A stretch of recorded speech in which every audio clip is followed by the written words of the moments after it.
Olá, estamos mais uma vez reunidos para mais um estudo em grupo. Livro Nosso Lar, André Luiz, Chico Xavier, capítulo 5. Recebendo assistência. É você o tutelado de Clarencio? A pergunta vinha de um jovem de singular e doce expressão. Grande bolsa pendente da mão, como quem conduzia petrechos de assistência. Endereçava-me ele sorriso acolhedor. Ao meu sinal afirmativo, mostrou-se à vontade e maneiras fraternas, acentuou. Sou Lísias, seu irmão. Meu diretor, o assistente Henrique de Luna, designou-me para servi-lo enquanto precisar de tratamento. É enfermeiro? Indaguei. Sou visitador dos serviços de saúde. Nessa qualidade, não só coopero na enfermagem, como também assinalo necessidades de socorro ou providências que se refiram a enfermos recém-chegados. Notando minha surpresa, ele explicou. Nas minhas condições, há numerosos servidores em nosso lar. O meu amigo ingressou agora na colônia e, naturalmente, ignora a amplitude dos nossos trabalhos. Para fazer uma ideia, basta lembrar que apenas aqui, na seção em que você se encontra, existem mais de 1000 doentes. Só na seção do André, hein, gente? Tinha 1000 doentes. E note que este é um dos menores edifícios do nosso parque hospitalar. Tudo isso é maravilhoso, eu exclamei. Adivinhando que minhas observações iam descambar para o elogio espontâneo, Lísias levantou-se da poltrona a que se recolhera e começou a escutar-me atento, impedindo-me de o agradecimento verbal. A zona dos meus intestinos apresenta lesões sérias, com vestígios muito exatos do câncer. A região do fígado revela dilacerações. Os rins demonstram característicos de esgotamento prematuro. Sorrindo bondoso, acrescentou. Sabe, irmão, o que significa isso? Sim, repliquei. O médico esclareceu ontem, explicando que devo ter distúrbios em mim mesmo. Reconhecendo o acanhamento da confissão reticenciosa, apressou-se a consolar. Na turma de 80 enfermos a que devo assistência diária, 57 se encontram nas suas condições. E talvez ignore que existe por aqui os mutilados. Já pensou nisso? Sabe que o homem imprevidente que gastou os olhos no mal aqui comparece com as órbitas vazias? Que o malfeitor interessado em utilizar o dom da locomoção fácil nos atos criminosos experimenta a desolação da paralisia? Quando não é recolhido absolutamente sem pernas? Que os pobres obsidiados nas aberrações sexuais costumam chegar em extrema loucura? Vejam bem, meus amigos, então, o que acontece? A gente pode concluir o que mais?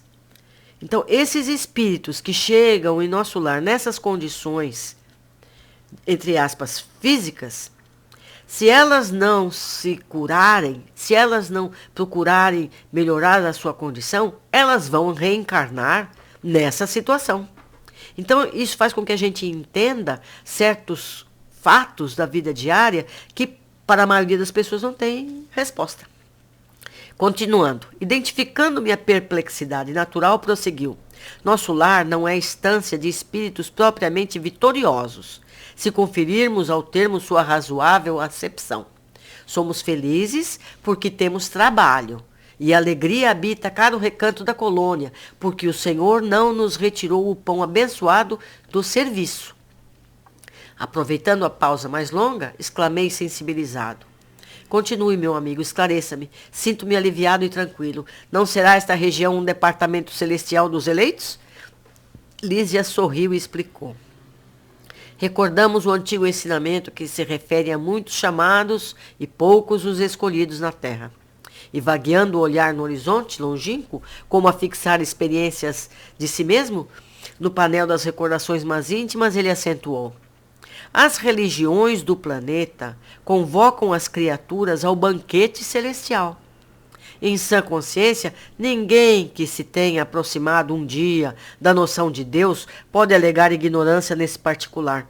Incontável é o número dos chamados, meu amigo. Mas onde os que atendem ao chamado?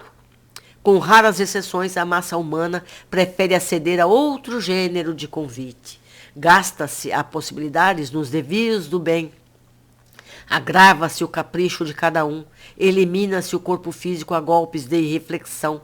Resultado, milhares de criaturas retiram-se diariamente da esfera da carne em doloroso estado de incompreensão.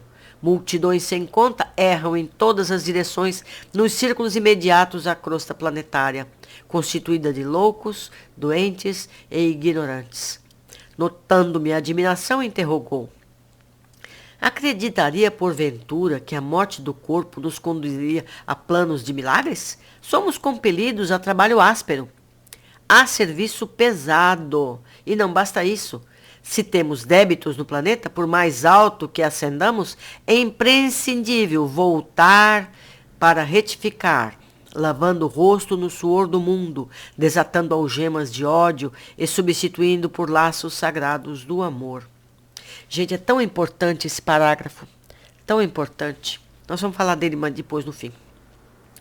Não seria justo impor a outrem a tarefa de moldar o campo que semeamos de espinhos com as próprias mãos? Abanando a cabeça, acrescentava: caso dos muitos chamados, meu amigo, o Senhor não esquece homem algum. Todavia, raríssimos homens o recordam. Acabrunhado com a lembrança dos próprios erros, diante de tão grandes noções de responsabilidade individual, objetei: como eu fui perverso! Contudo, antes que me alongasse noutras exclamações, o visitador colocou a destra carinhosa em meus lábios, murmurando: cale-se, meditamos no trabalho a fazer. No arrependimento verdadeiro, é preciso saber falar para construir de novo. Em seguida, aplicou-me passes magnéticos atenciosamente, fazendo os curativos na zona intestinal, e esclareceu: não observava o tratamento especializado da zona cancerosa? Pois note bem, toda medicina honesta é serviço de amor, atividade de socorro justo, mas o trabalho de cura é peculiar a cada espírito. Meu irmão será tratado carinhosamente, sentir-se-á forte como nos tempos mais belos da sua juventude terrena. Trabalhará muito e, creio, será um dos melhores colaboradores de nosso lar. Entretanto, a causa dos seus males persistirá em si mesmo, até que se desfaça dos germes da perversão da saúde divina, que agregou ao seu corpo sutil, pelo descuido moral e pelo desejo de gozar mais que os outros. Gente, pensa bem, é o que está dito aqui. Ele disse que o André vai ser um trabalhador maravilhoso no nosso lar, mas ele continuará com esses problemas. Ele vai ter que resolver isso em outras oportunidades. Então não adianta a gente se arrepender. Tem que consertar o erro. Continuando, na carne terrestre, onde abusamos, é também o campo bendito, onde conseguimos realizar frutuosos labores de cura radical, quando permanecemos atentos ao dever justo. Meditei os conceitos, ponderei a bondade divina e, na exaltação da sensibilidade, chorei copiosamente.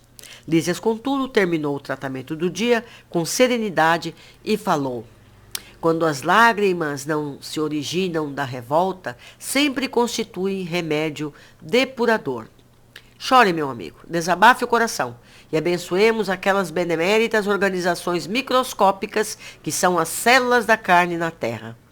Tão humildes e tão preciosas, tão detestadas e tão sublimes pelo espírito do serviço. Sem elas, que nos oferecem templo de retificação, quantos milênios gastaríamos na ignorância? Assim falando, afagou-me carinhosamente a fronte abatida e despediu-se de mim com um ósculo de amor. Veja quanta coisa a gente aprendeu aqui, meu Deus, quantas coisas. Vamos ver as observações. Primeiro, o número de habitantes em nosso lar.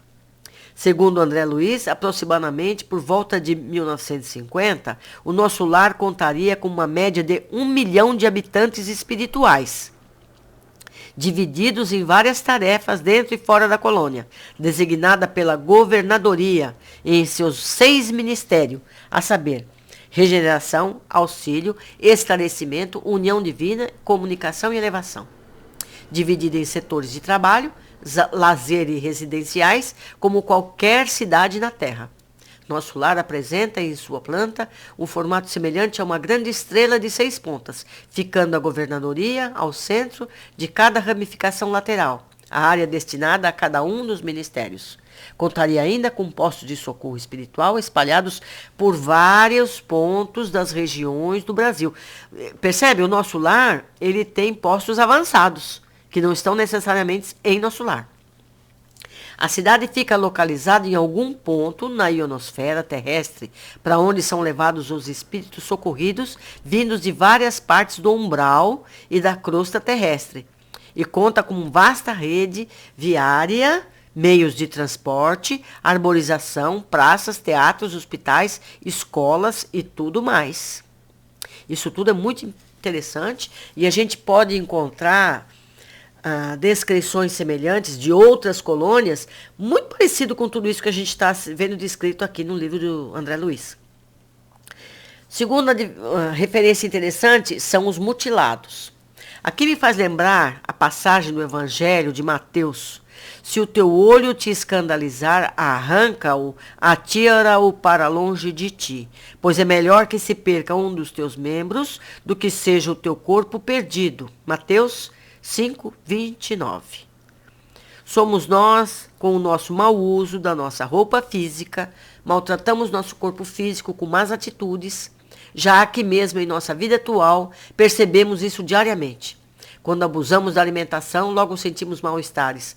Quando exageramos da atividade física, sentimos os músculos doloridos.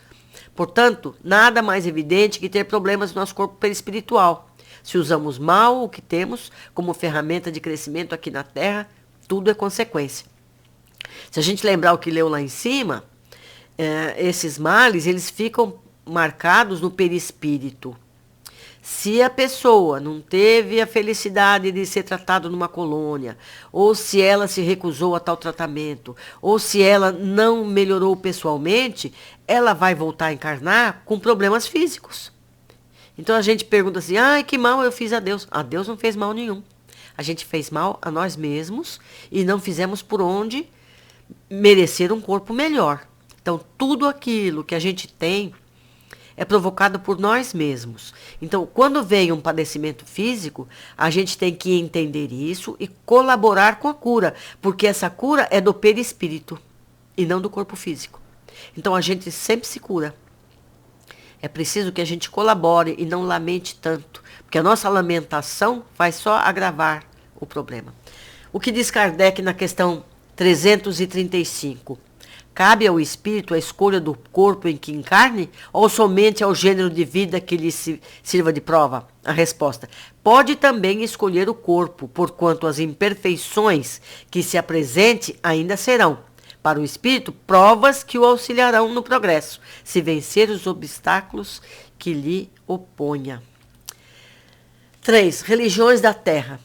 Vamos observar que todas as religiões oferecem informações sobre a necessidade de sermos pessoas melhores a cada dia. Não há religiões melhores que as outras, apenas religiões diferentes que atendem a diferentes necessidades individuais. Então, gente, tem pessoas que precisam de determinadas regras que aquela religião lhe oferece. Outra, determinadas informações que aquela religião oferece.